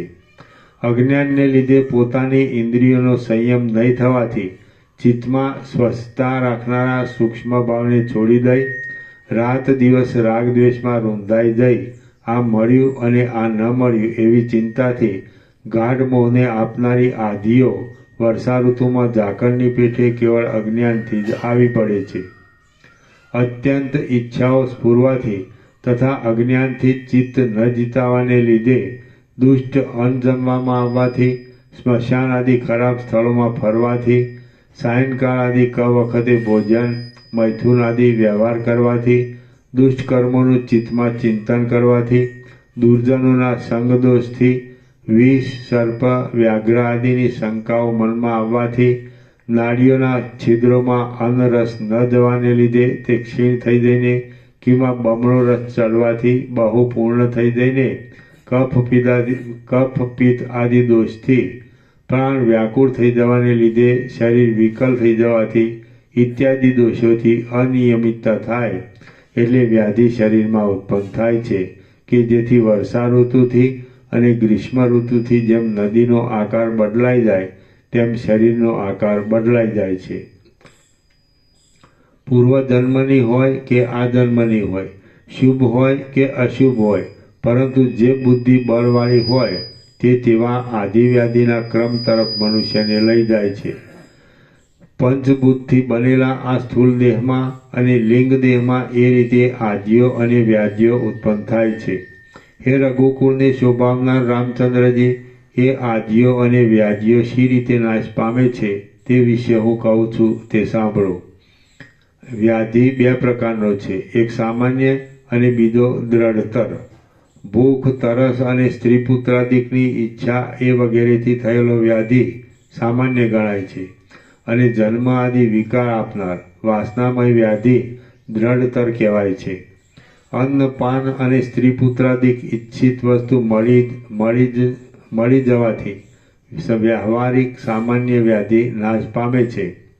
આધિઓનો નાશ થઈ જવાથી મનથી થયેલા રોગો પણ નાશ પામે છે. પરંતુ હે રામચંદ્રજી, જેમ રજ્જુમાં અજ્ઞાનથી થયેલી સર્પની ભ્રાંતિ રજ્જુનું ખરું જ્ઞાન થયા વિના મળતી જ નથી, તેમ આત્મજ્ઞાન થયા વિના દ્રઢતર જન્મ મરણ આદિ આપનારો વાસનામય વ્યાધિ મળતો જ નથી. વર્ષા ઋતુની નદી કિનારાના સર્વ વૃક્ષોને જેમ ઉખેડી નાખે છે તેમ જો દ્રઢતર જન્મ મરણ આદિ વ્યાધિનો ક્ષય થાય તો તે સર્વ આદિ વ્યાધિઓને મૂળમાંથી ઉખેડી નાખે છે. જે વ્યાધિઓ આદિ વિના ઉત્પન્ન થાય છે તે તો વૈદકમાં કહેલા ઔષધ અને મંત્ર આદિના શુભ ક્રમોથી અથવા વૃદ્ધ પરંપરાના ઉપાયોથી દૂર થાય છે. લોલાર્ક આદિ તીર્થોમાં સ્નાનવિધિ, મંત્ર, ઔષધ આદિ ઉપાયો અને લોકમાં ચાલતા વૃદ્ધ પરંપરાના ઉપાયો તથા વૈદક શાસ્ત્રો એ બધું તમે સારી રીતે જાણો છો. એ વિશે તમને બીજું શું કહેવાનું છે? કશું નથી. રામ બોલ્યા, આધિથી વ્યાધિ શી રીતે ઉત્પન્ન થાય છે અને તે પાછી ઔષધાદિક દ્રવ્યથી કે મંત્ર પુણ્યાદિક બીજી યુક્તિથી શી રીતે નિવૃત્તિ પામે છે તે કહો. વશિષ્ઠ બોલ્યા, ચિત્ત આધિ વડે પીડાયાથી શરીરમાં ક્ષોભ થાય છે. ભૂલો પડેલો મનુષ્ય જેમ પાસે રહેલા માર્ગને પણ નથી દેખતો અને તે ન દેખાયાથી અવળે માર્ગે ચાલ્યો જાય છે, અને જેમ શસ્ત્રથી વિંધાયેલ હરણ સીધા માર્ગને છોડી દઈ આડે અવળે માર્ગે નાસવા માંડે છે, તેમ શરીરમાં ક્ષોભ થવાથી પ્રાણ આદિ પવનો પોતાના સમાન ભાવને છોડી આડે અવળે માર્ગે ગમે તેમ ગતિ કરવા માંડે છે. અને નદીમાં હાથી પડવાથી જેમ તેનું પાણી ઉછળે છે, રાજાની અવ્યવસ્થાથી વર્ણાશ્રમોના ક્રમો જેમ અસ્તવ્યસ્ત થઈ જાય છે, તેમ પ્રાણની ગતિ આડી અવળી થવાથી સઘળી નાડીઓ કફ પિત્ત દોષોથી પૂરાઈ જવાને લીધે વિષમતાને પામી જાય છે. પ્રાણો વડે દેહ ચોતરફ વિહવળ થઈ જવાથી નદીઓની પેઠે કેટલીક નાડીઓ અન્નરસથી પૂરી ભરાઈ જાય છે અને કેટલીક નાડીઓ તદ્દન ખાલી જ રહી જાય છે. પ્રાણની ગતિ બદલાઈ જવાથી કાં તો અન્નનો રસ ખરાબ જ થાય છે અથવા તો એ અન્ન નહીં પચવાથી અજીર્ણ થાય છે, કિંવા અન્નરસ બહુ જ જીર્ણ થઈ જાય છે, સુકાઈ જાય છે અને તેથી શરીરમાં વિકાર થાય છે.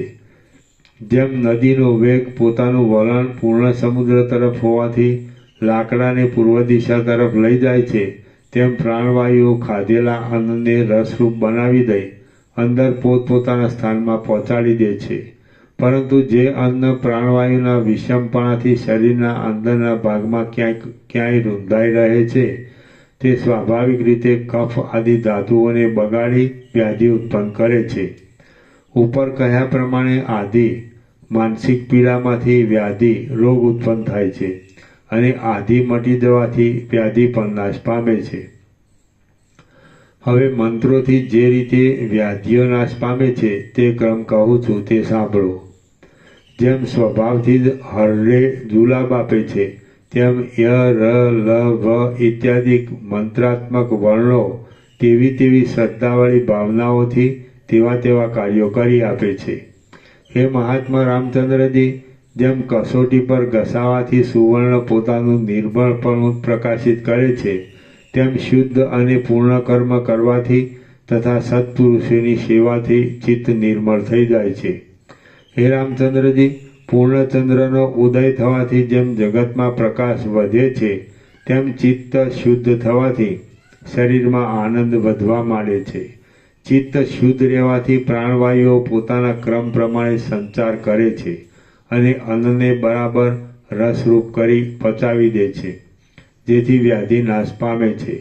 એ પ્રમાણે આધિ તથા વ્યાધિના નાશનો તથા ઉત્પત્તિનો ક્રમ મેં તમને કહ્યો. હવે કુંડલિનીનો પ્રસંગ ચાલતો હોવાથી તે વિશે તમને હાલ જે ઉપયોગી છે તે કહું છું. જેમ સુગંધનો આશ્રય માંજર હોય છે, તેમ લિંગ શરીર નામથી ઓળખાતા જીવની પ્રાણ એવા નામથી કહેવામાં આવતી કુંડલિની મુખ્ય આધારરૂપ છે. એ કુંડલિનીને પૂરક પ્રાણાયામના અભ્યાસથી કંઠકૂપથી નીચે રહેલી કુર્મ નાડીમાં લઈ જઈ તેમાં મનનો સંયમ કરી બરાબર રાખવામાં આવે છે તો શરીરનું ભારેપણું અને મેરુના જેવી સ્થિરતા પ્રાપ્ત થાય છે, કે જેને ગરિમા નામની સિદ્ધિ કહે છે. પ્રાણને જ્યારે પૂરક પ્રાણાયામથી પૂર્ણ થયેલા દેહની અંદર મૂલાધારથી માંડી બ્રહ્મરંધ્ર સુધી ફેલાવી પ્રાણ નિરોધથી થતી ગરમીને અને તેથી થતા શારીરિક તથા માનસિક શ્રમને સહન કરવાને એ કુંડલિનીને ઉર્ધ્વ ભાગમાં લઈ જવામાં આવે ત્યારે તે લાકડીની પેઠે લાંબી થઈ અને સર્પિણીની પેઠે ઉતાવળી થઈને લતાની પેઠે કોમળ અને દેહમાં બંધાયેલ સર્વ નાડીઓને સાથે લઈ ઉર્ધ્વ ભાગમાં જાય છે. કૂવામાંથી ઊંચે ખેંચવામાં આવતો ચામડાનો કોષ પોતાની અંદર રહેલ પાણીને જેમ ઊંચે લઈ જાય છે, તેમ નાડી દ્વારા પવન વગરના આકાશથી પૂર્ણ અને હલકા થઈ ગયેલા આખા દેહને એ કુંડલિની સંયમના અભ્યાસ વડે ઊંચે ચડાવે છે, કે જેને આકાશગમન નામની સિદ્ધિ કહે છે. એ એ પ્રમાણે યોગશાસ્ત્રમાં કહેલા સંયમના અભ્યાસના વિલાસરૂપ અને આકાશગમનમાં ઉપયોગી એવા યોગ વડે યોગીઓ જેમ દિન પુરુષો પુરુષાર્થી ઇન્દ્રપદને પહોંચે છે તેમ આકાશગમનાદિક ઉર્ધ્વ ગતિને પહોંચી જાય છે. એના નીચે ટાંચ છે. પાતંજલ સૂત્ર.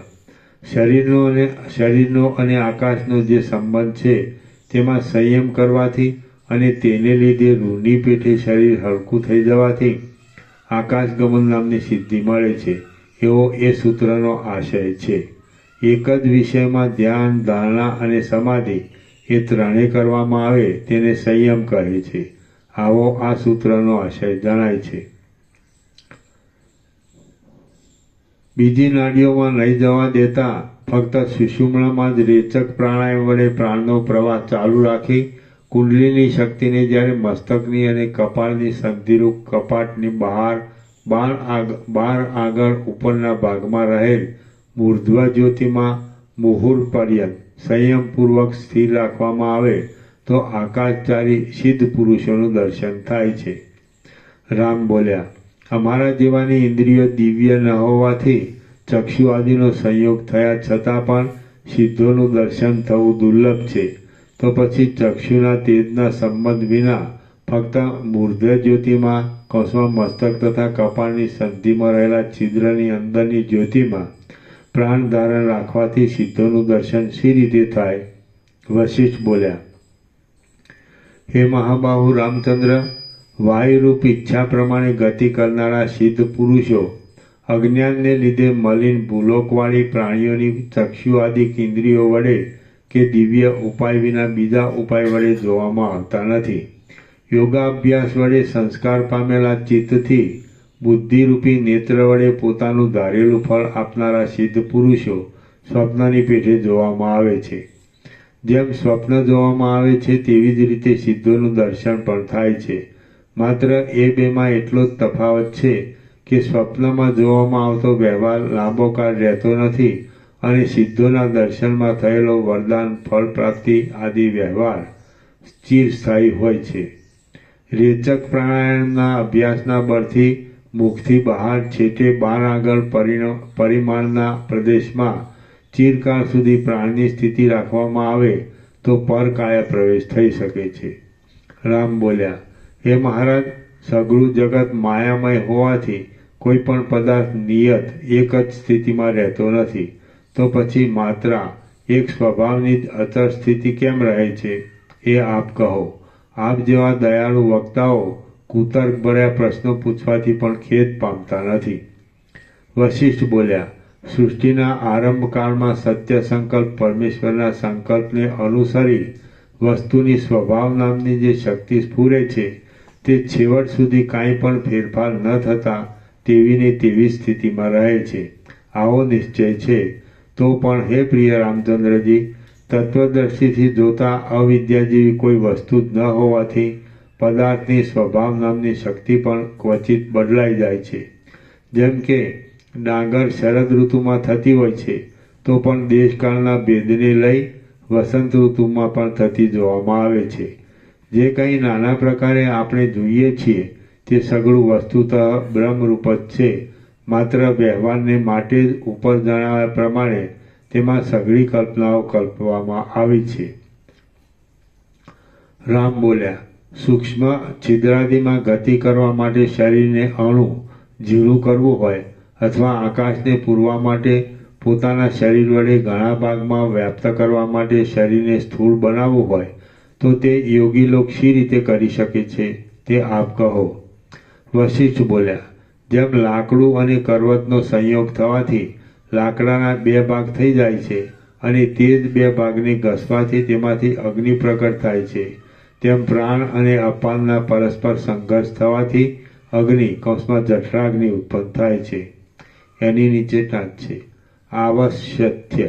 આવસથ્ય અગ્નિહોત્રાદિકમાં કુંડમાં અગ્નિ બુઝાઈ જાય તો અરણીના કાષ્ઠમાંથી સંઘર્ષ કરી અગ્નિ પ્રગટ કરવામાં આવે છે. આ વાત સર્વત્ર પ્રચલિત છે. નીચેના ભાગમાં અને ઉપરના ભાગમાં સંબંધ રાખનાર પરસ્પર મળેલા મુખવાળો આમાશય અને પક્વાશય એવા નામથી કહેવામાં આવતો સ્થૂળ માંસપિંડ દેહી અંત્રના જઠરના ભાગમાં છે. અને જેમ પાણીમાં રહેલું નેતરનું વન ઉપર પવનથી અને નીચે પાણીથી ડોલ્યા કરે છે, તેમ આ બંને માંસના આશયો કંપે છે. એ માંસપિંડના નીચેના ભાગમાં મૂલાધારમાં પોતાના સ્થાનમાં રહેલી અને સર્વની શોભારૂપ એ કુંડલીની પદ્મરાગમણીના પડમાં જેમ મોતીઓનું ગૂંથણું શોભે તેમ શોભે છે. જપકાળમાં ફેરવવામાં આવતી રુદ્રાક્ષાદિકની ફળની માળાની જેમ તે નિરંતર પ્રાણને ઊંચે લઈ જવાથી અને અપાનને નીચે લઈ જવાથી કંપિત થઈ અવ્યક્ત શબ્દ કરે છે. અને લાકડી વાગવાથી જેમ સાપણ પોતાની ફણા ઊંચી કરે તેમ એ પણ ઊંચું મુખ કરે છે. જેમ ભૂલોક અને સ્વર્ગલોકના મધ્યમાં જગતમાં શુભાશુભ કર્મો ઉર્ધ્વ ઊંચી ગતિને અને અધો નીચી ગતિને આપે છે, તેમ એ કુંડલીની પ્રાણને તથા અપાનને ઉર્ધ્વ ઊંચી ગતિ તથા અધો નીચી ગતિ આપનારી છે. હૃદયરૂપ કમળપુટમાં ભમરી પેઠે રમણ કરનારી એ કુંડલીની રૂપ વગેરે સર્વ વિષયોના સ્વાદને જગાડે છે. જેમ બહારનો વાયુ વૃક્ષના પાંદડાને હલાવે છે, કંપાવે છે, તેમ જ્ઞાનેન્દ્રિય શક્તિ, કર્મેન્દ્રિય શક્તિ વગેરે શક્તિઓને તથા હૃદય કમળને અને નાડી સમૂહ ઇત્યાદિ સર્વને એ કુંડલીની પ્રાણાદિક વાયુ વડે ચલાવે છે. હે પ્રિય રામચંદ્રજી, જેમ વિશાળ આકાશમાં રહેલા વાયુઓ લાકડા, પથરા આદિ બળવાન વસ્તુઓને અને તૃણ, પાંદડા આદિ કોમળ વસ્તુઓને કાળે કરી સૂકવી નાખે છે, તેમજ પ્રથમ જણાવેલા હૃદયકમળ અને નાડીવ્યૂહ આદિ પત્ર પ્રાણ આદિ વાયુને લીધે જ ધમણની પેઠે ધમાવાથી ચંચળ રહે છે. જેમ વસંત ઋતુમાં વૃક્ષમાં ભૂમિનો રસ જવાથી તે જ પાંદડા, પુષ્પ આદિ રૂપે પરિણામ પામે, તેમ તે જ રસ હૃદયમાં પ્રવેશ કરી લોહી, માંસ આદિ રૂપે પરિણામ પામે છે. દરરોજ દેહને વિશે રહેલા સર્વ રસોને લોહી, માંસ, મેદ, મજ્જા, હાડકાં આદિ રૂપે બનાવવાની ક્રિયા એ પ્રાણાદિ પવન જ કરે છે. અને જેમ વનના વાંસ પોતપોતામાં ઘસાઈને દાવાનળ ઉત્પન્ન કરે છે, તેમ એ પ્રાણ આદિ પવનો પણ અન્યોન્ય સાથે ઘસાઈ જઠરાગ્નિ ઉત્પન્ન કરે છે. સર્વ અંગમાં એ જઠરાગ્નિની ગરમી ફેલાઈ જવાથી દેહ શીતવાન પ્રધાન છતાં પણ, શીત સ્વભાવવાળો છતાં પણ જેમ સૂર્ય વડે જગત ગરમ થાય છે, તેમ તે ગરમ થઈ જાય છે. હૃદય કમળમાં સુવર્ણના ભમરાના જેવું સુશોભિત જઠરાગ્નિરૂપી તેજ આખા આ દેહમાં ચારે બાજુ પોતાની શાંતિ વડે ફેલાયું છે.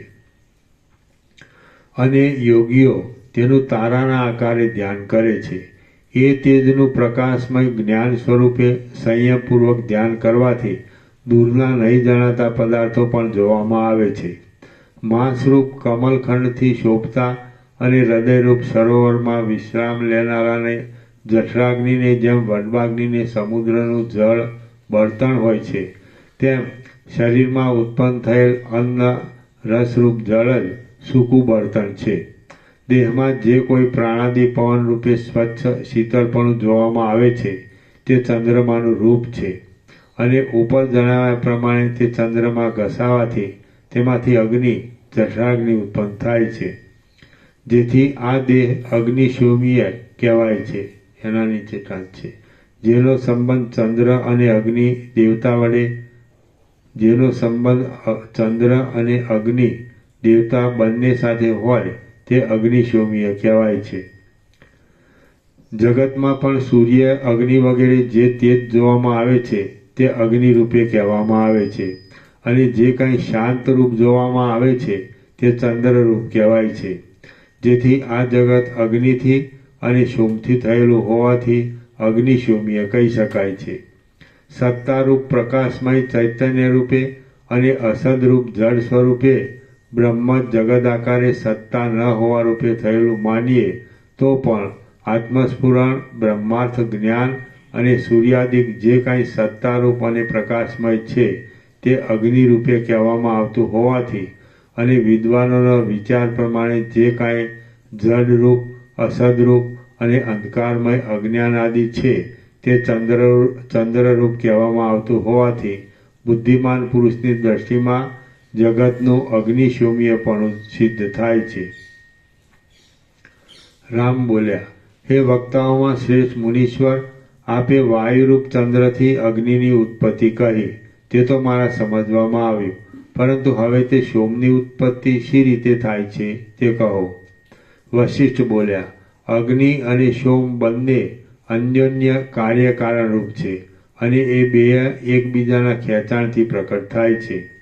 હે પ્રિય રામચંદ્રજી, એ બંનેનો જન્મ બીજ અને છોડની જેમ અને દિવસ રાત્રિની જેમ પરસ્પર એકબીજામાંથી થાય છે અને તેની સ્થિતિ છાયા અને તડકાની જેમ પરસ્પર ઉલટી છે.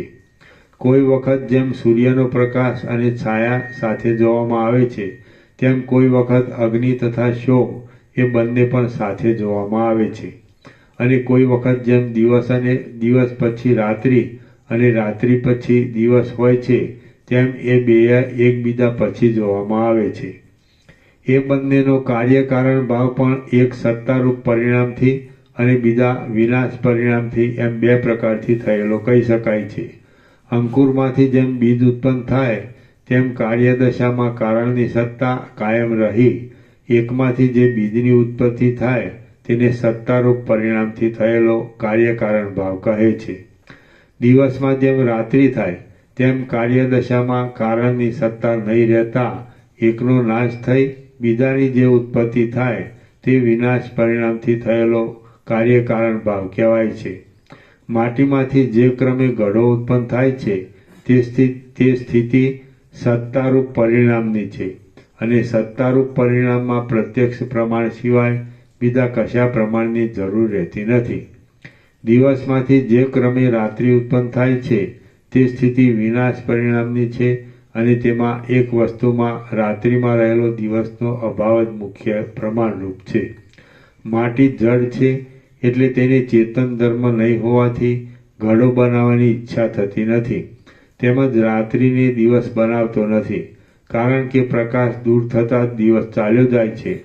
તે દિવસ રાત્રિને કેમ જ બનાવી શકે? માટે કાર્યકારણ ભાવ વિના જ સગળું આપોઆપ ઉત્પન્ન થાય છે. એટલે પહેલાં કહેલા સત્તા પરિણામ કે વિનાશ પરિણામથી થયેલો કાર્યકારણ ભાવ સંભવતો નથી.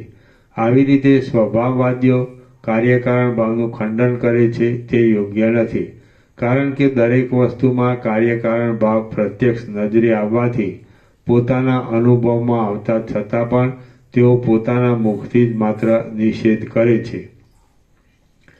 હે રામચંદ્રજી, પ્રત્યક્ષ પ્રમાણની પેઠે અભાવ અનુપલબ્ધિ. પ્રત્યક્ષ પ્રમાણની પેઠે અભાવ પણ એક પ્રમાણ છે. જેમ કે અગ્નિનો અભાવ કહેવાથી ઠંડીનું પ્રમાણ સર્વજનોના અનુભવમાં આવે છે. અમુક પદાર્થ ગરમ નથી એમ કહેવાથી તેનું ઠંડાપણું આપોઆપ સાબિત થાય છે. અગ્નિ ધુમાડારૂપ અંશથી વાદળારૂપે બંધાઈ મેઘરૂપ થાય છે. એ વિષયમાં અગ્નિ સત્તારૂપ પરિણામથી શોભનું કારણ જણાય છે. શીતળતાના સાધનથી અગ્નિ પોતે નાશ પામી જઈને જે વાયુભાવને પ્રાપ્ત થાય છે, વાયુમાં લીન થઈ જાય છે, એ વિષયમાં અગ્નિ વિનાશ પરિણામથી શોમનું કારણ છે. વડવાનળ 7 સમુદ્રને શોષી લઈને પાછો ધુમાડા રૂપે વાદળામાં જઈ મેઘરૂપ બને છે. તેમાં અગ્નિનો અને સોમનો પરસ્પર કાર્યકારણ ભાવ રહેલો છે. કૃષ્ણ પક્ષમાં સૂર્ય અમાવાસ્યા પર્યંત ચંદ્રબિંબનું પાન કરી તેનું તેજ ખેંચી લઈને પાછો શુક્લ પક્ષમાં સારસ પક્ષી જેમ ખાધેલા કમળને ઉદરમાંથી બહાર કાઢે તેમ બહાર પ્રકાશિત કરે છે. તેમાં પણ અગ્નિ સત્તારૂપ પરિણામથી સોમના કારણરૂપ જણાય છે. વસંત ગ્રીષ્માદિ ઋતુઓમાં ઉષ્મા ગરમી રહિત વાયુ અમૃત જેવા ભૂમિના રસને ખેંચી પાછો વર્ષા ઋતુમાં વાદળા રૂપે ગાઢ બની જઈ વૃષ્ટિ વડે જગતરૂપ શરીરને પોષણ આપે છે. આ વિષયમાં અગ્નિ સત્તારૂપ પરિણામથી સોમનું કારણ ભાસે છે, અથવા સૂર્યના કિરણો વડે પૃથ્વીનું જળ ખેંચાયાથી તે કિરણોમાં તેનું રૂપ મળે છે. તેમાં જળ સોમ સત્તારૂપ પરિણામથી અગ્નિનું કારણ છે અને સૂર્યના કિરણોરૂપ પરિણામ પામેલા તે જળમાં શીતપણાનો નાશ થઈ જઈ ગરમીને લીધે જે અગ્નિત્વ આવે છે તેટલા અંશમાં જળ વિનાશ પરિણામથી અગ્નિનું ઉષ્ણતાનું કારણ જણાય છે. જે કાંઈ આ દ્રશ્ય પ્રપંચ જોવામાં આવે છે તે સગળો અગ્નિશોમીય હોવાથી અગ્નિનો નાશ થવામાં સોમ સત્તારૂપ પરિણામથી કારણરૂપ છે અને સોમના વિનાશના અગ્નિ સત્તારૂપે પરિણામથી કારણરૂપ છે. જેમ દિવસ નાશ પામી અભાવ પરિણામથી રાત્રિ થાય છે તેમ અગ્નિ નાશ પામી વિનાશ પરિણામથી સોમરૂપ થાય છે.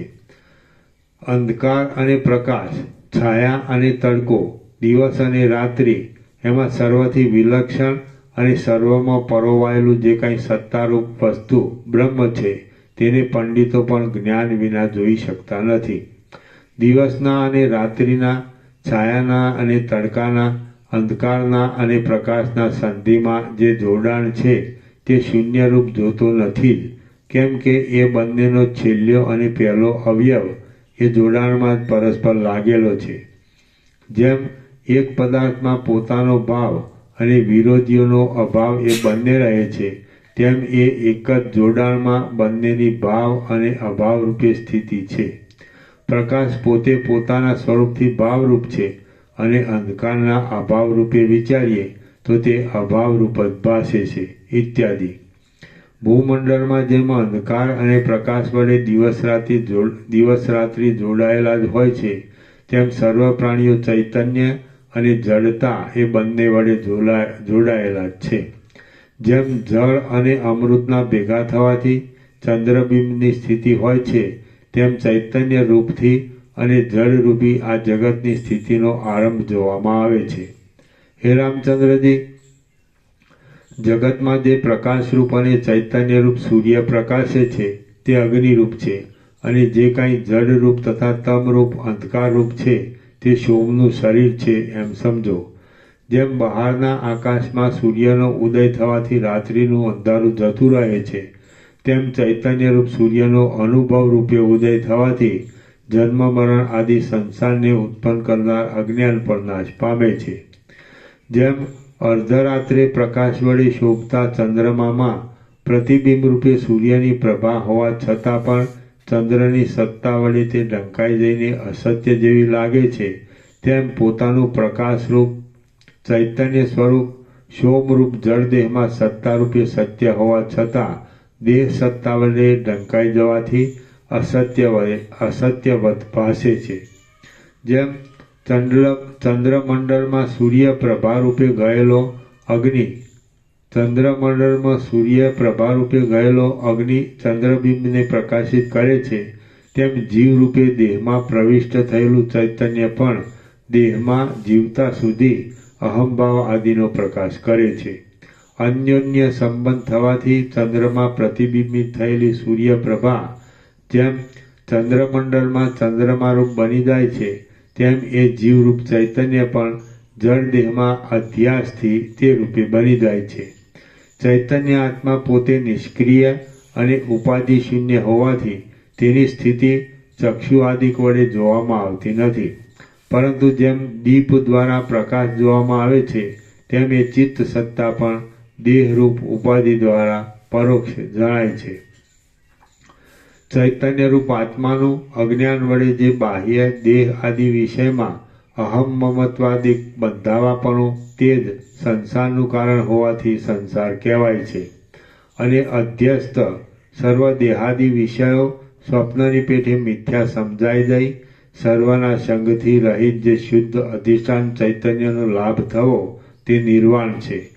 જેમ ભીંત અને તેના પર પડતો સૂર્યનો પ્રકાશ એ બંને અન્યોન્ય મળેલા જણાય છે તેમ ઉપર જણાવ્યા પ્રમાણે જીવ ચૈતન્ય અને દેહ એ બે પરસ્પર મળીને જ સત્તા રૂપે જોવામાં આવે છે. એવો વાણીનો વ્યવહાર હોવાથી તે મળેલા છે અને એ જીવ તથા દેહ પણ અગ્નિશોમ રૂપ જ છે. હે પ્રિય રામચંદ્રજી, અગ્નિની કૌંસમાં ચિત્ત સત્તાની અગ્નિની જ કેવળ સ્થિતિ જોવી હોય તો ફક્ત ઉપાધિની નિવૃત્તિ કરી નિરતિશય આનંદ આપનાર પરમ નિર્વાણમાં તે દેખાય છે. અને સોમની જડતાની જ કેવળ સ્થિતિ જોવી હોય તો તે અતિશય જડ, પાણી, પથ્થર વગેરેમાં જ જોવામાં આવે છે. પ્રાણ ગરમ પ્રકૃતિવાળા હોવાથી અગ્નિરૂપ છે અને અપાન શીતળ પ્રકૃતિવાળો હોવાથી ચંદ્રરૂપ છે. એ બંને મુખ માર્ગમાં ગતિ કરવાવાળા છે અને છાયા પ્રકાશની પેઠે તેમની સ્થિતિ પરસ્પર વિરોધવાળી છે.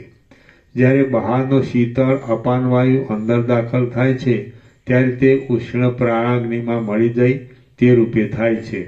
અને જ્યારે ઉષ્ણ પ્રાણાગ્નિ હૃદય સ્થાનમાંથી બહાર નીકળી મુખથી બહાર આગળ દૂર બહારના પ્રદેશમાં જાય છે ત્યારે તે શીતળ અપાનમાં મળી જઈ તે રૂપે બની જાય છે. અરીસામાં પડતા પ્રતિબિંબની પેઠે એ બંનેનું અન્યોન્યમાં પ્રતિબિંબ પડે છે. જેમ બહારનો સૂર્ય ભીંતમાં પ્રકાશ કરે છે તેમ ચૈતન્યરૂપ અગ્નિ આધાર આદિ ચક્રોમાં રહેલ ચતુર્દલ આદિ કમળોની પાંખડીઓમાં સ્ફુરેલ વાણીરૂપી સોમને અનુભવ દ્વારા પ્રકટ કરે છે. સૃષ્ટિના આદિકાળમાં શીતરૂપે અને ઉષ્ણરૂપે સ્ફુરેલી ચેતન સત્તા બ્રહ્માંડના આકારથી જેમ અગ્નિસ્ટોમ કહેવાય છે તેમ મનુષ્યોની વ્યષ્ટિદેહોની સૃષ્ટિમાં પણ શીતરૂપે અને ઉષ્ણરૂપે સ્ફુરેલી ચેતન સત્તા જ અગ્નિસ્ટોમ એવા નામથી કહેવામાં આવે છે.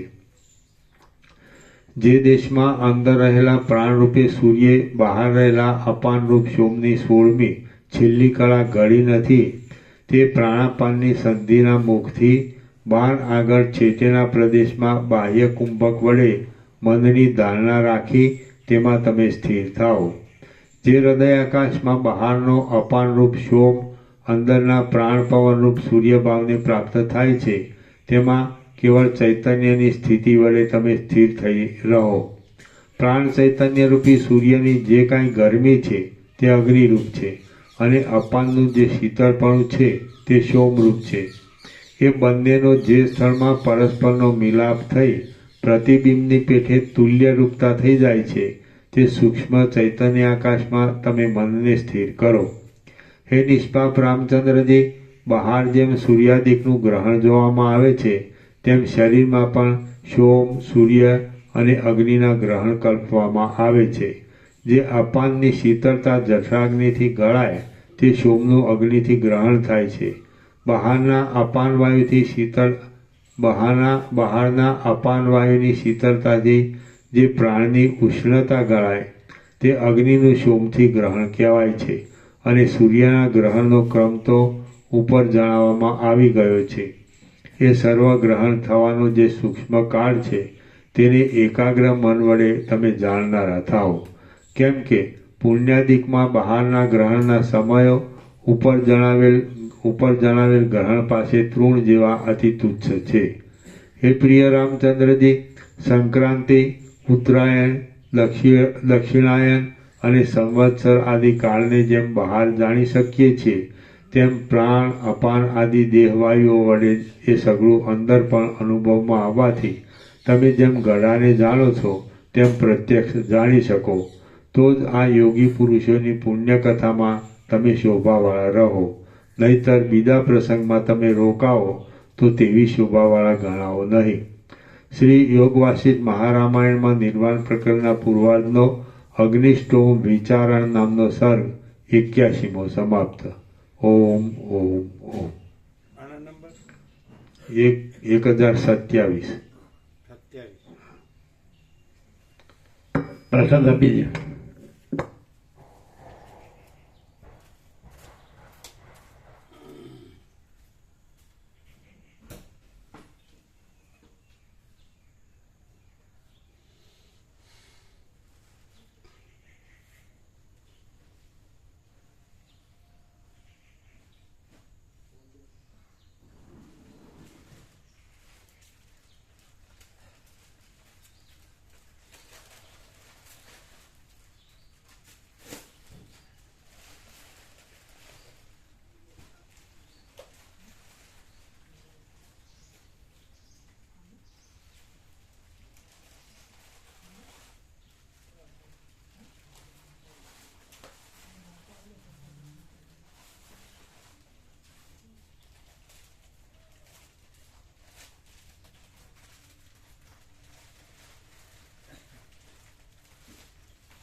બધી લાઈટ જવા દો.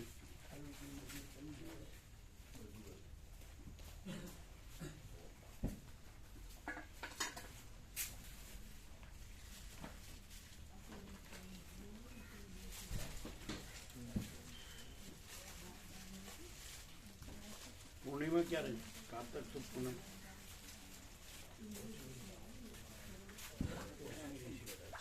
2082.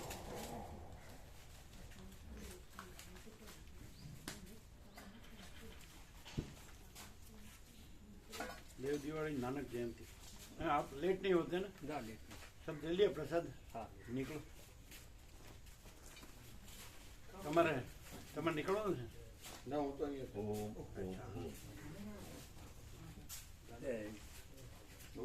ભરૂચ સુરત ગયો તો પેલા મશીનો બંધ હતા ને ઓઇલના રખિયાલ જે ઓઇલ કાઢવાના મશીનો બધા બગડ્યા હતા તે સુરત જવાનું થયું 2 દિવસ. સુરત ક્યાં રિપેર થાય છે? હા ત્યાં અહીં નથી થતું.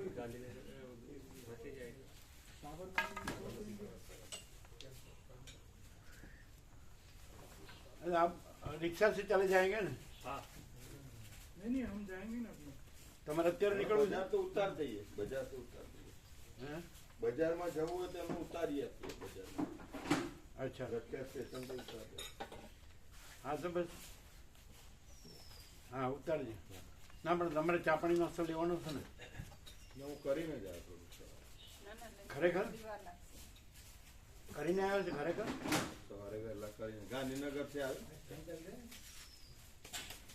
ના કરવાનો હોય તો અહીંયા છે. તમે ચિરક પ્રવૃત્તિ એમણે કરી લીધો. કામ કરી લીધું ને? કેટલા વાગે? કેમ છે રમવા માટે? અને हाँ ये आते हैं ये आते हैं. સાબરમતી થી લઈને ગાંધીનગર.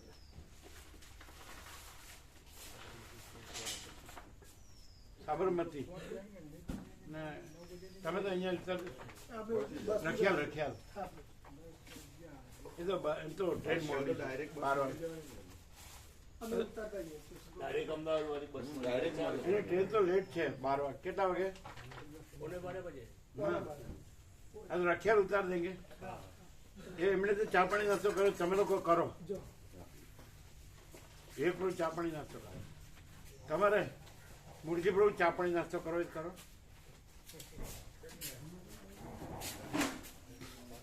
તમે લોકો કરો. તમે 5:11 છે. હે 5:11 આજ 1 તારીખ છે ને? હા ચા પાણી નાસ્તો કરો. હોય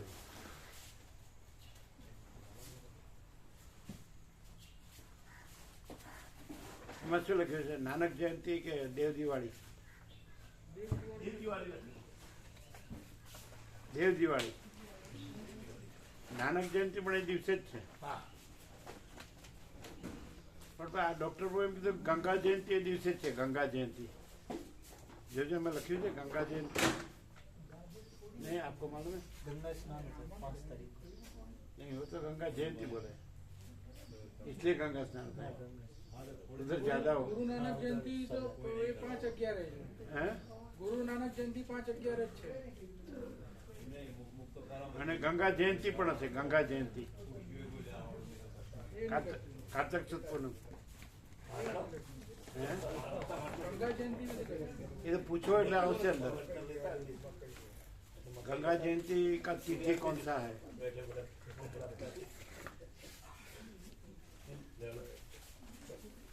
गंगा जयंती तारीख कौन सी पर आएगी? तारीख नहीं तिथि. तिथि बोला है.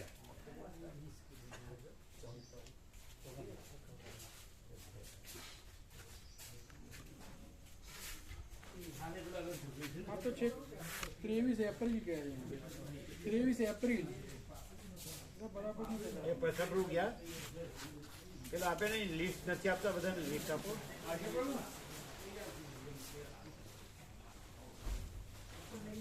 પૈસા પ્રભુ મૂળજી પ્રભુ બોલાવો.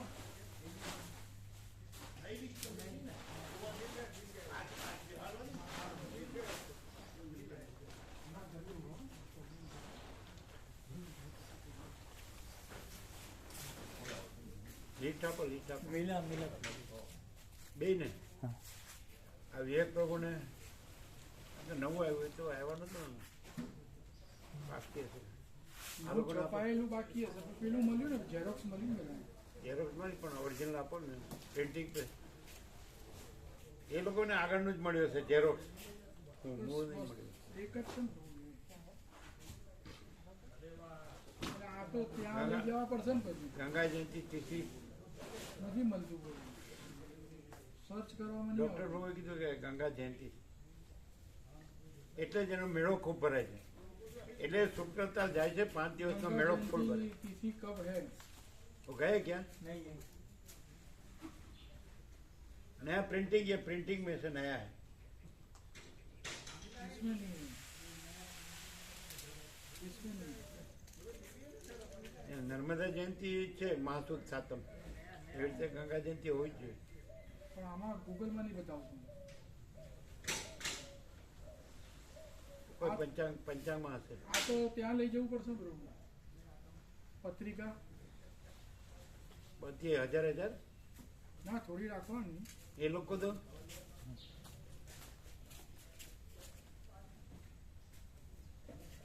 એ વિવેક પ્રભુ કો તો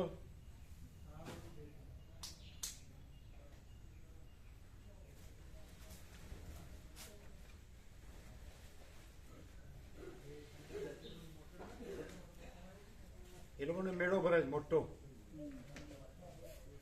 એટલે લાખો લોકો આવે ગંગા સ્નાન એટલે એ જાય છે એટલે એમને પેશન્ટ વધારે આવે. તમે ચા પાણી નાસ્તો કરો એટલે નાસ્તો કરી નીકળવાનું જ છે. હા તો લઈ લો તમે કર્યો હા બરો હા તો તમે જાઓ હા જી પછી આ લઈ લેજો હો. હા લઈ લો હા તો લઈ લો હા લઈ લો આ લઈ લો પેલું લઈ લેજો હા લઈ લો આને વાળી દેજો. હા બરો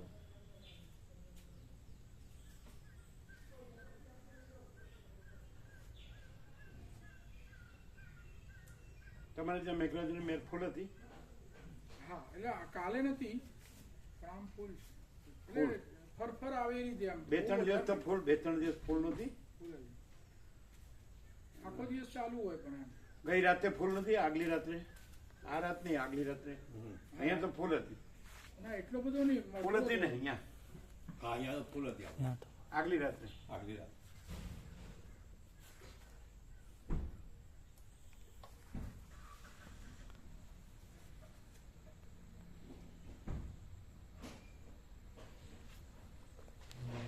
ये भी ले लेना वो भी ले लेना ये बाद में. हाँ